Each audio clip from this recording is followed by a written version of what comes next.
Hello बच्चों, आज हम लोग इस वीडियो में कक्षा 7 का विषय हिंदी फर्स्ट महान व्यक्तित्व से पाठ 21 वीर अब्दुल हामिद पढ़ेंगे।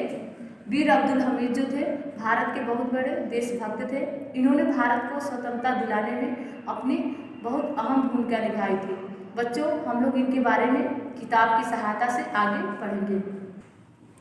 बच्चों, हम लोग पढ़ रहे हैं पाठ 31 वीर अब्दुल हामिद। मेरे वतन में हिंदू, मुस्लिम और सिख ईसाई अलग अलग कितने हैं यह तो मैं नहीं जानता, पर मैं यह ज़रूर जानता हूँ कि मेरे देश में 80 करोड़ हिंदुस्तानी बसते हैं।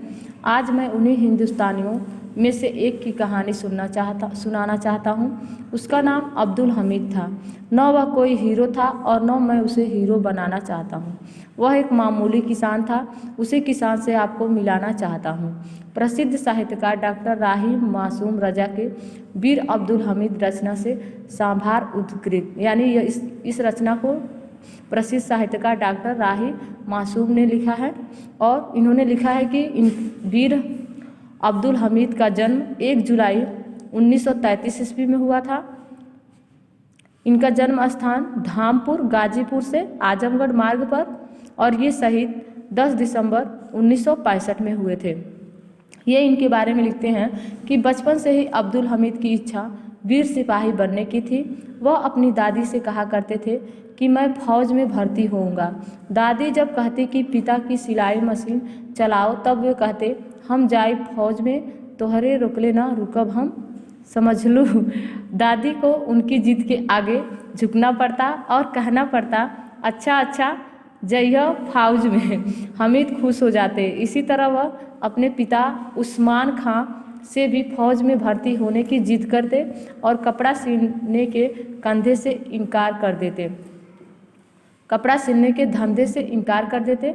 अब्दुल हामिद ने कक्षा 4 के बाद पढ़ना छोड़ दिया और वह खेल कूद और कुश्ती में ही अपना समय बिताने लगे। उन्होंने किसी तरह सिलाई का काम सीख तो लिया, पर उसमें उनका मन नहीं लगता था। उन्हें पहलवानी विरासत में मिली थी। उनके पिता और नाना दोनों ही पहलवान थे।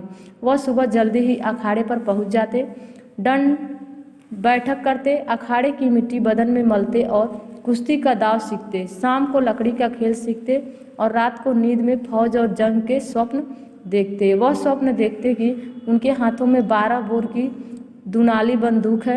वह स्वप्न में ही दुश्मनों को भून डालते और जब घर लौटते तो धामपुर के लोग ढोल ताशे के साथ उनका स्वागत करने जाते। अपने इसी स्वप्न को पूरा करने के लिए हामिद 12 सितंबर 1945 को फौज में भर्ती हुए। पहले ही परेड में हवलदार ने पूछा, जवान क्या तुमने परेड सीखी है? नहीं, जवान ने उत्तर दिया। फिर तुम्हारे पैर ठीक क्यों पड़ते हैं? सवाल हुआ। हम लकड़ी का खेल सीखते हैं, जवान ने जवाब दिया। परेड करवाने वाले हवलदार की बाजी मात हो गई। उस्ताद परेड के मैदान से निकलकर शागिर्द बन गया और शागिर्द उस्ताद। वे अपने साथियों को भी लकड़ी का खेल सिखाते। निशाना लगाने में वे सिद्ध हस्त थे। वह उड़ती चिड़िया को भी आसानी से मार गिराते। उनके सभी साथी उनकी फुर्ती, बहादुरी और सधे हुए निशाने की प्रशंसा करते। सहयोग से अब्दुल हामिद को अपना रण कौशल दिखाने का अवसर जल्दी ही मिल गया। 1962 ईस्वी में हमारे देश पर चीन का हमला हुआ। हमारे जवानों का एक जत्था चीनी फौज के घेरे में था। उनमें हामिद भी थे। लोगों को यह नहीं मालूम था कि वह सांवला सलोना जवान वीर ही नहीं परम वीर है। यह उनकी पहली परीक्षा थी। वह मौत और शिकस्त के मुकाबले में डटे हुए थे। उनके साथी एक एक करके कम होते जा रहे थे। उनके शरीर से खून के फव्वारे छूट रहे थे, परंतु उनके मन में कोई कमजोरी नहीं आई। वे तनिक भी विचलित नहीं हुए। उन्हें न पिता का, न माँ का, न बीवी का, न बेटे का ध्यान आया। वास्तव में वे तो एक सैनिक थे, असली हिंदुस्तानी सैनिक। उनकी मशीन गन आग उगलती रही। धीरे धीरे उनके गोले समाप्त हो गए। अब हामिद क्या करते? वे मशीन गन दूसरों के हाथ में कैसे छोड़ते? उन्होंने मशीन गन तोड़ डाली और फिर बर्फ की पहाड़ियों में रेंग कर निकल गए। वे कंकरीली पथरीली जमीन पर जंगल और झाड़ियों के बीच भूखे प्यासे चलते रहे और एक दिन उन्हें एक बस्ती दिखाई पड़ी। थोड़ी देर के लिए उन्हें राहत महसूस हुई, किंतु बस्ती में जाते ही वह बेहोश हो गए। इस मोर्चे की बहादुरी ने जवान अब्दुल हामिद को लांस नायक अब्दुल हामिद बना दिया। यह तारीख थी 12 मार्च सन 1962। इसके बाद 2-3 वर्षों में ही हमीद को नायक हवलदारी और कंपनी क्वार्टर मास्टरी भी हासिल हुई। जब 1965 में पाकिस्तान ने देश पर हमला किया तो अब्दुल का खून खौल उठा। पाकिस्तान यह समझता था कि भारत के मुसलमान पाकिस्तानी आक्रमणकारियों का खुलकर विरोध न करेंगे, परंतु उनका यह समझना कोरा भ्रम था। हिंदू और मुसलमान दोनों ही जान हथेली पर लेकर रणभूमि की ओर उमड़ पड़े। साथ ही यह सिद्ध कर दिया कि देश पहले है, धर्म बाद में। 10 सितंबर 1965 में कुसूर क्षेत्र में घमासान युद्ध छिड़ गया।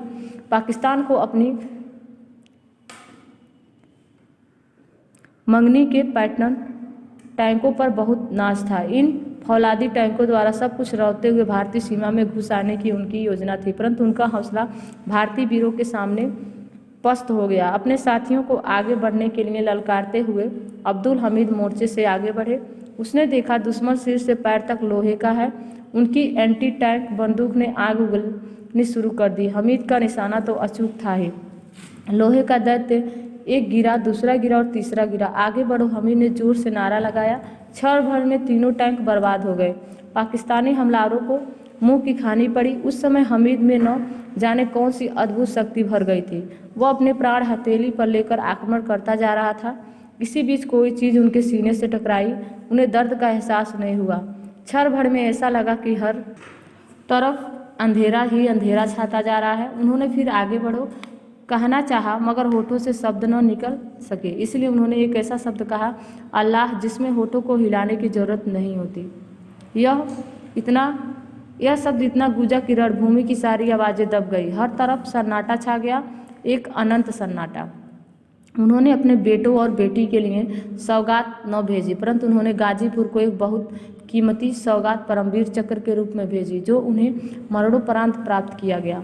यह परमवीर चक्र हवलदार अब्दुल हमीद को ही नहीं मिला है, यह भारतीय सेना की इकाई और भारत की एकता को भी मिला है। खुशनसीब है वह माँ जिसने शान से मरने वाले और अपने देश के लिए कुर्बान हो जाने वाले अब्दुल हमीद को जन्म दिया।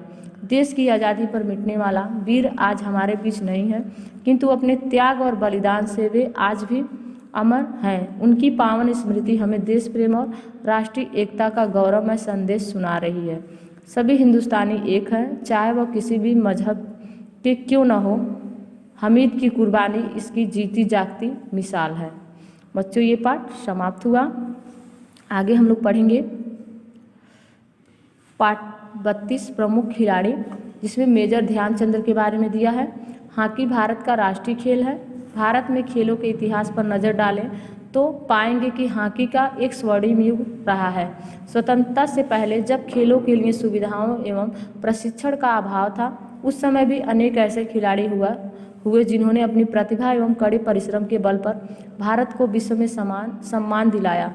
हॉकी में भारत को पहचान दिलाने में मेजर ध्यानचंद का विशेष योगदान है। ध्यानचंद की बचपन से ही खेलों में विशेष रुचि थी। सन 1922 ईस्वी में वे सेना में भर्ती हुए। 4 वर्ष बाद ही उन्हें भारतीय हॉकी टीम के साथ न्यूजीलैंड जाने का अवसर मिला। यहाँ अपने खेल से उन्होंने सबको बहुत प्रभावित किया। वे सन 1928 ईस्वी के ओलंपिक खेलों में भाग लेने एम्स्टर्डम पहुँचे। वहाँ भारत की हॉकी टीम ने अनेक देशों की हॉकी टीमों को हराकर भारत के लिए पहला स्वर्ण पदक जीता। यह एक गौरवपूर्ण घटना थी, किंतु इससे भी अधिक शानदार प्रदर्शन सन 1936 ईस्वी में बर्लिन ओलंपिक में मेजर ध्यानचंद के नेतृत्व में भारतीय हॉकी टीम का था। एक रोचक बात यह है कि इस खेल में हिटलर भी मौजूद था।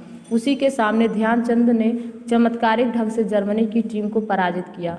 हिटलर ने ध्यानचंद को अपनी ओर आकर्षित करने के लिए अनेक प्रलोभन दिए, किंतु इन प्रलोभनों के बावजूद भी ध्यानचंद ने हिटलर का प्रस्ताव ठुकरा दिया। भारत का यह नैनीहाल भारतवर्ष भारतीय फौज और हॉकी की सेवा में आजीवन समर्पित रहा। मेजर ध्यानचंद के जन्म दिवस को राष्ट्रीय खेल दिवस के रूप में मनाया जाता है। वे खिलाड़ियों के सरताज दद्दा के नाम से विख्यात थे। सन 1956 ईस्वी में इन्हें पद्म भूषण से सम्मानित किया गया। इनका नाम भारतीय खेल जगत में सदैव अमर रहेगा।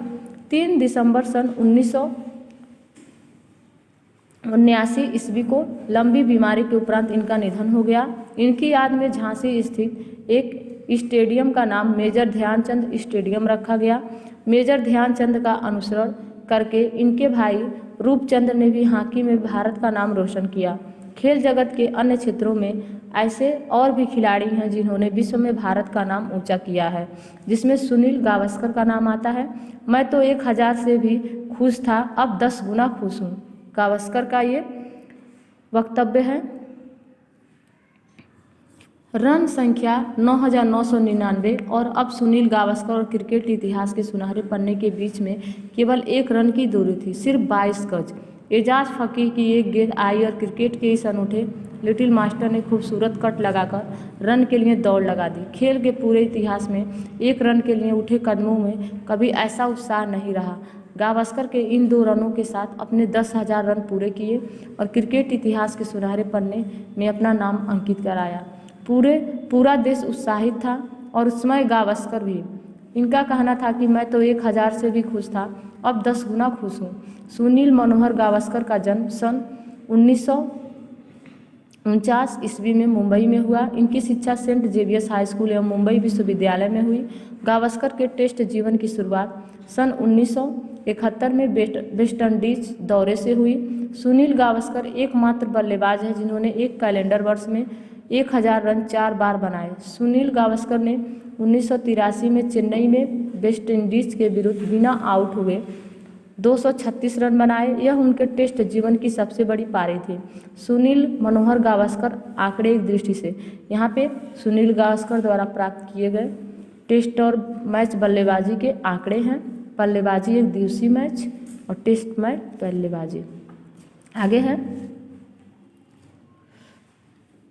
यहाँ पे टेस्ट 125 बार, पारी 214 बार, नॉट आउट 16 बार, रन योग 10,122, अधिकतम 236, औसत 51%, शतक 34, अर्धशतक 45 और कैच 108 बार। ये इनका स्टेटस है क्रिकेट खेलने का। सुनील गावस्कर ने अपने खेल जीवन में भारतीय टीम का कप्तान के रूप में नेतृत्व किया। वे एक उत्तम खिलाड़ी ही नहीं बल्कि एक कुशल लेखक भी हैं। इनकी प्रसिद्ध पुस्तक सनी डेज है। एक महान बल्लेबाज के रूप में गावस्कर जीते जी किंवदंती बन चुके हैं। इन्हें लिटिल मास्टर के नाम से भी जाना जाता है। दैनिक जीवन में खेलकूद का अति विशिष्ट स्थान है। खेल से संयम, दृढ़ता, गंभीरता, एकाग्रता एवं सहयोग की भावना का विकास होता है। खेल कूद अनुशासन, विश्व बंधुत्व एवं शारीरिक विकास स्थापित करने का सशक्त माध्यम है। खेल कूद आपस में मिलजुल कर रहना, बैर भाव समाप्त करना तथा आपसी तालमेल के द्वारा लक्ष्य को प्राप्त करना सिखाता है। बच्चों, पाठ समाप्त हुआ। सभी बच्चे पाठ को अच्छी तरह से पढ़ेंगे। धन्यवाद बच्चों।